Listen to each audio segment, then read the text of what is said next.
Hello, everybody. How are you? We're leaving McKeesport, heading toward Pittsburgh.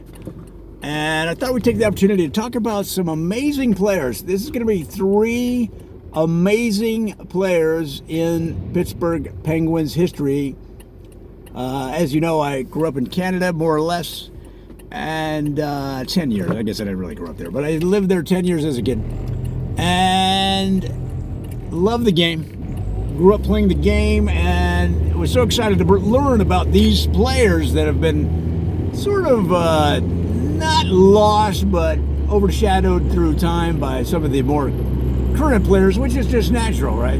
Everybody wants to know the current players, who's good, who's bad, who's winning. So let's start in 1937, a guy named Bobby Boards. Now this guy was one of the best defensemen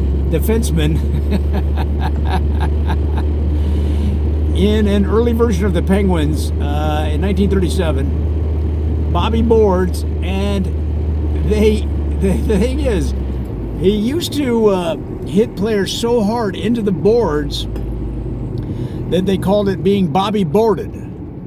And he Bobby boarded another one, the announcers would say, right? He was a big guy. He was a tough guy. He had no hair. He barely had any teeth from all the fights he's been in. But Bobby Boards was instrumental in multiple victories for the Penguins over the years that he played. He came out of Ottawa, played junior hockey in Canada for 1 year, and then got called up to the Pens.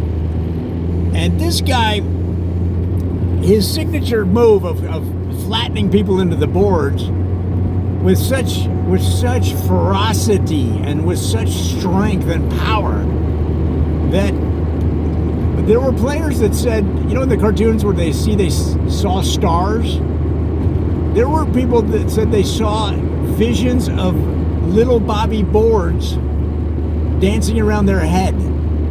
They got flattened so hard by this guy. And he played with the Penguins in the 30s and 40s.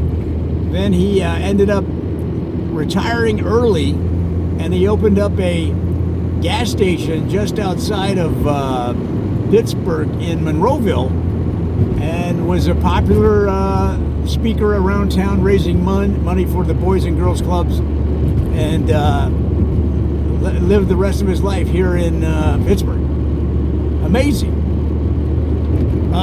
Now that guy is a good example of players that should be profiled and honored more, but we're going to do more of it here, including our second amazing Pittsburgh Penguin from 1953, Alex Dale Stinson. Now Dale Stinson was a center. He wasn't a starter. He was on the second line, sometimes the third line, depending on the mix. But when you needed a puck drawn back to your defenseman at the drop on a penalty kill, he was your guy. They called him Alex Sliceman Stinson. Alex Sliceman Dale Stinson, because he could literally slice his stick like when you go to the store and get sliced meat, and pull that puck back to his defenseman. Unbelievable. And so whenever you needed to get the draw to get it back to your defenseman on a penalty kill, now for some reason he wasn't as effective on the power play, but on the penalty kill, when you needed that possession so that you could dump it down the ice, or in the when you got the pressure on your own zone, where you could when you had the pressure in their zone, so you get it back to your defenseman and possibly get a shorthanded goal. The slice man was the guy. And now it's interesting, is a local Pittsburgh meat packing plant used him on their billboards for years. And people remember driving to church on Sundays in their family's Buick and seeing his name and likeness on the billboards all around town. And that's a true Pittsburgh story right there. That people still, not as many people these days are still alive that remember that, but some. And the Slice Man, big part of Pittsburgh hockey history. And then a little bit more modern, but still relatively in the past, from 1963. Let me just get on this freeway here. The 376. Man, I'm driving these freeways like a native. I'm like local. I'm not. I miss my exit more often than not. You come up to these exits in freeway, you're like, there's like 19 freeways on every side. There's like 19 freeways on every side. Which one do you take? What did you get downtown? Every lane will have a different collection of freeways, so you have to choose between 12. And you're like, 376, 579, All right, from 1963, is that what I said?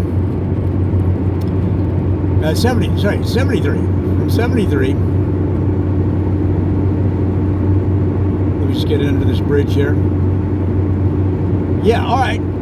From Poland, you had Brisky, old Paul Brisky, who was a tall right winger. They called him Tall Paul Brisky. Came to the Penguins from the Polish national team, where he was an all-star for years. He was actually an older player for that time period. He was 32 once he got to the Penguins. But was a newly divorced guy and, new to America. And so he took to Pittsburgh like a duck to water. And he was a favorite of everybody in town because he would actually do shots in between periods. He would do shots in the locker room, and they'd bring in fans, and you could do shots with Brisky if you threw down enough money to donate to the Penguins charities, which included the Boys and Girls Clubs and all kinds of cool charities. So that was a different time, guys, where you could actually do shots with one of the players in between periods while they were running the Zamboni. And, you couldn't be cheap. You couldn't cheap out. It was like $40-50 to do a shot with Brisky. But he had that Polish accent, and people loved him. And they're like, he'd say, "Down the hatch." And then everybody would do the shot, and they'd collect the money, and they'd do a photo for the newspaper or for the team newsletter. And it was just a different time. And what a great moment in Pittsburgh Penguin history right there. So those are three players that we'll talk more about later as we reflect on some of the great Penguins players of the past and some of the just wild times that happened in the National Hockey League in the old days before it went Hollywood. All right, that's it. We'll talk to you soon.